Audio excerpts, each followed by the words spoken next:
الأحزاب ثم صلح الحديبية ثم فتح مكة.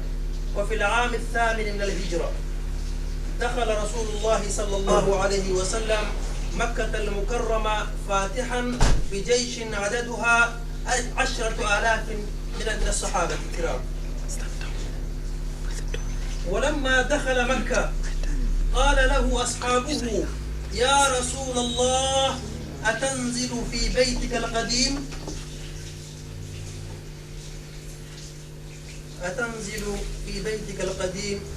فقال المصطفى: وهل ترك لي المشركون بيتا أنزل فيه؟ أخذوها وباعوها، كل شيء لم يتركوه، إذن أين تنزل؟ فقال: اضربوا لي خيمة أمام قبر خديجة.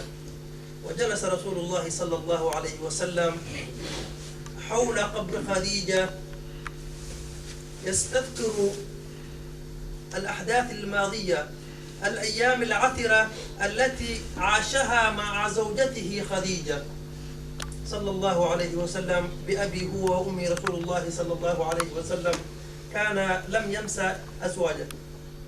وعندما كان يدخل مكة رأى رجلا يركب فرسه ويخرج هاربا، فقال له الرسول صلى الله عليه وسلم: ما اسمك يا رجل؟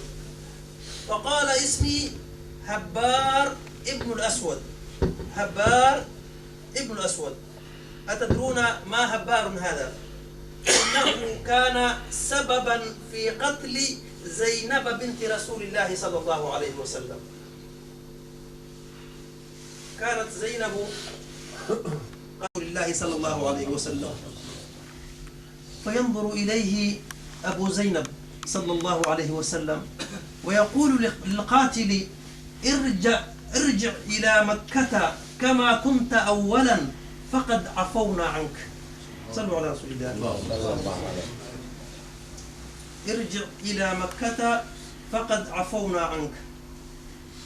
وفي هذا يقول الشاعر واصفا رسول الله صلى الله عليه وسلم: وإذا عفوت فقادرا ومقدرا لا يستهين بعفوك الجهلاء، وإذا رحمت فأنت أم أو أب، هذان في الدنيا هما الرحماء. وإذا أخذت العهد يا رسول الله، وإذا أخذت العهد أو أعطيته فجميع عهدك ذمة ووفاء. ويدخل أهل مكة جميعا خائفين من رسول الله صلى الله عليه وسلم إلى ساحة الكعبة، فخاطبهم الرسول صلى الله عليه وسلم وقال: يا أهل مكة ماذا تظنون أني فاعل بكم؟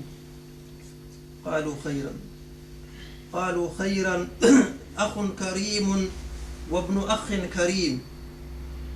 الرسول تلك الساعة كان ينظر إلى وجوه ناصبته العداء منذ 21 سنة، وكان باستطاعته بإشارة من إحدى أصابعه أن يحول شوارع مكة إلى أنهار من دماء، ولكن لم يعرف المعتقلات ولا السجون ولا القتل ولا الإعدام.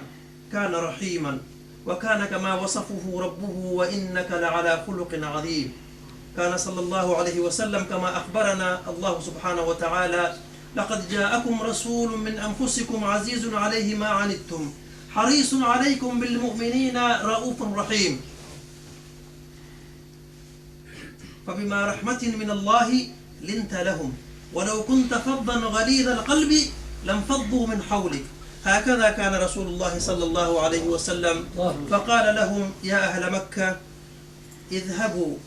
اذهبوا فأنتم الطلقاء، لا تثريب عليكم اليوم، يغفر الله لكم وهو أرحم الراحمين. فمن مدرسة رمضان ومن ساحة الكعبة أعود بكم إلى هنا، وما أدراك ما هنا مدرسة محمد صلى الله عليه وسلم. يقول فيه المصطفى: البر لا يبلى، والذنب لا ينسى، والديان لا يموت. اعمل ما شئت كما تدين تدان، ويقول أيضا: كل ابن آدم خطاء وخير الخطائين التوابون. اذكروا الله سبحانه وتعالى واستغفروه تجدوه غفورا رحيما. وأشهد أن لا إله إلا الله وأشهد أن محمدا عبد الله ورسوله. اللهم صل وسلم وبارك على هذا النبي الكريم وعلى آله وصحبه أجمعين. أما بعد، أيها الإخوة، نحن في أواسط رمضان، فالنصف الأول من شهر رمضان قد ولى، ولم يبقى إلا النصف الثاني. والرسول صلى الله عليه وسلم وصف هذه الأيام بأنها أيام المغفرة، أيام المغفرة. والله سبحانه وتعالى يغفر الذنوب جميعا، وفي العشرة الأخيرة يعتق الله سبحانه وتعالى آلاف من النار سبحانه وتعالى. أعتقنا الله ووالدينا من النار يا رب العالمين. أيها الإخوة، فرمضان شهر الصدقة كما تعرفون، ورسول الله صلى الله عليه وسلم كان جوادا كما يقول أنس. دائما كان رسول الله صلى الله عليه وسلم جوادا، وكان أجود ما يكون في رمضان كالريح المرسلة. أيها الإخوة، كما تعرفون نحن نفطر الصائمين في الصومال، ونكسو اليتامى في الأعياد، ونرسل زكاة الفطر. وكما تعرفون هذا المسجد يريد منكم دعما، أن تدعموا لبنائه وقيامه، فلا تترددوا أن تتصدقوا ولا تبخلوا، فالله سبحانه وتعالى والله يدعوكم، إن الله سبحانه وتعالى يدعوكم بأن تجودوا في المساكين وفي الأعمال الخير والزكاة الأموال، خاصة في شهر رمضان.